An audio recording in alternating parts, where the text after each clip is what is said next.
Raised by only his mother, falsely accused of committing terrible crimes, always chased by the shadow of his worldwide famous father, Edinho has never had it easy. This is a sad story of a man who kept fighting against the whole world in order to pursue his football career and unfortunately, ultimately failed.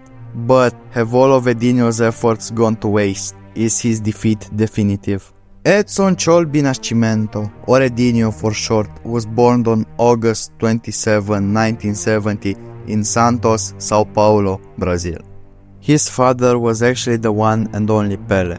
His mother was of simple origin though, and little information is known about her, besides being Pele's spouse. Edinho spent his early childhood days in America. After his move to the New York Cosmos in 1975, after which he'd become the world's best paid athlete, Pele moved Edinho and his mother to live with him in New York. It was a new beginning for everyone, but it didn't last long. In 1993, Sandra Arantes do Nascimento was recognized as being Pele's daughter with the help of DNA evidence. She was the result of an affair with a housemate 30 years ago. This sent huge shockwaves to the entire close family of Pele, including his wife and child Edinho. The couple were already separated from the rival in New York, but this made things even tense. Edinho's mother raised him and another one of his sisters in a small apartment in Manhattan all by herself. His mother knew that the situation would affect her child very much, so she tried to contact Pele and give him dates on which to meet. Pele always didn't respond or decline. It was so bad that his mother cried every night, but she needed to carry on, because if she didn't, then who? Who could raise their children?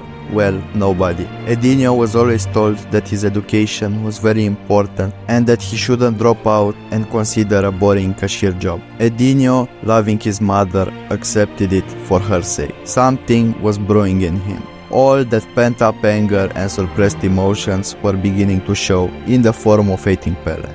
I mean, he was a shit father who couldn't take care of his children, didn't care, and even stated that he did not know how many other children he could have had or how many women he slept with. An apartment in Manhattan felt off to Edinho though. He says that the streets molded him into what his very essence is. But yet again, this will eventually come full circle. As a boy, he played basketball and football predominantly. At one point, he even played ice skating or board games. But genes are genes. His destiny was football, and at 19, he returned to Brazil at the Vila Belmiro, the Santos Stadium where his father played for most of his career. But the catch is that he was a highly rated young goalkeeper and not a striker like many expected.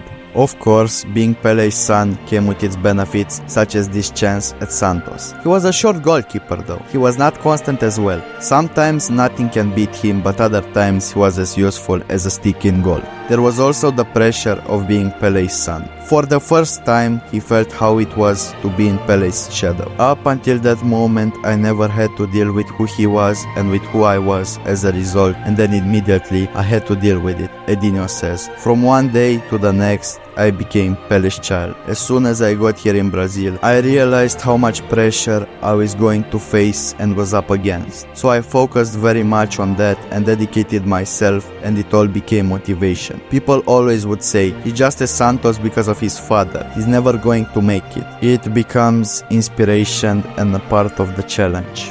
Even if he had all of the pressure of the name, but also the benefits, he didn't actually live a fancy life. He would live in a small apartment in Santos and watch rented VHS tapes in English. Nothing truly lasts forever, and his peaceful life was about to change for the worst. It was the early hours of October 24, 1992. Edinho was behind the wheel when Pedro Simoes Neto was knocked off his bike by the cars in front of him and would subsequently die. Edinho pulled over, telling his friend to get to a payphone and call an ambulance while he checked on the victim. As a crowd gathered, Edinho decided to move on. He had done his part, but the scene would haunt him for 13 more years. About 2 months later, I was notified that I was being accused of being in a street race, and that's what became the case against me.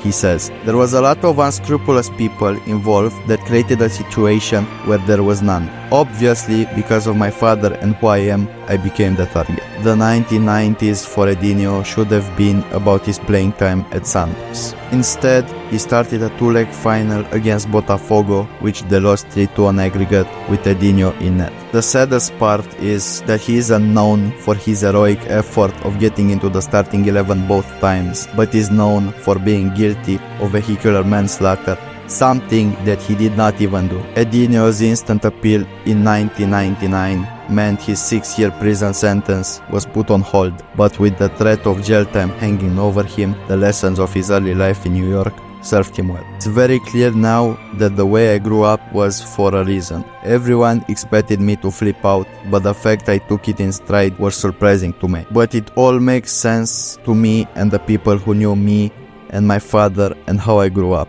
But still people thought he'll break. He's just Pele's son, Edinho stated. After 13 years in 2005, after the retrial, he was found not guilty and all of his crimes were lifted, but he would still be sent to jail in handcuffs and spend 6 months there, this time with money laundering accusations. When he left jail, he took on coaching duties in the city where Pele was born and lived his childhood, Tres Coracoes. After 2 games, he was dismissed due to financial problems and continued his coaching career at other small and regional clubs where he'd stay for a handful of games and move on. That's part of the problem here. We can't judge him in terms of coaching because he hasn't been at anywhere long enough, Santorini, a local journalist, recalls. On the outside, it doesn't look good, but we never know what's going on behind the scenes in Brazil. All is not always clear or obvious. Still, all was not lost. Trecordiano was the place where he made Pele proud of him. That was the moment where Edinho also realized that Pele did what he did with a purpose. He was the king of football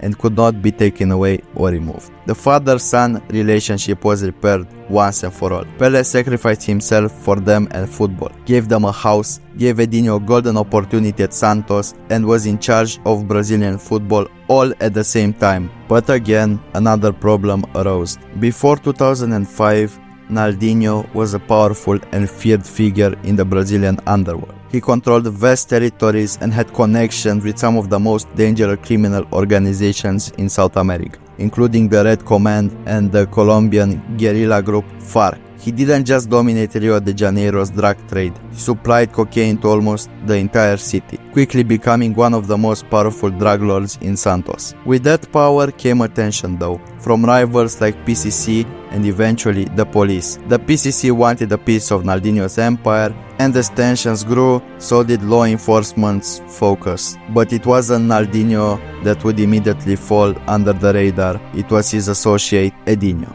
But it all came full circle eventually. In 2005, again, a massive police operation led to the capture of Naldinho's close circle. Many of his associates were locked away, including Edinho, who police claimed was the connection between Naldinho's financial and Naldinho's military operations. Though Naldinho remained elusive, his influence spread far and wide. He had forged friendships and business partnerships with powerful figures, but the cracks were starting to show. While the PCC wanted control of his empire, it was Edinho who became the focus of the police investigation. At first, Edinho wasn't even on the law enforcement's radar. It wasn't until phone taps were used during the investigation that they began to focus on him. Despite these accusations, Edinho has always maintained his innocence. We were connected by phone taps, that's the only evidence they claim to have.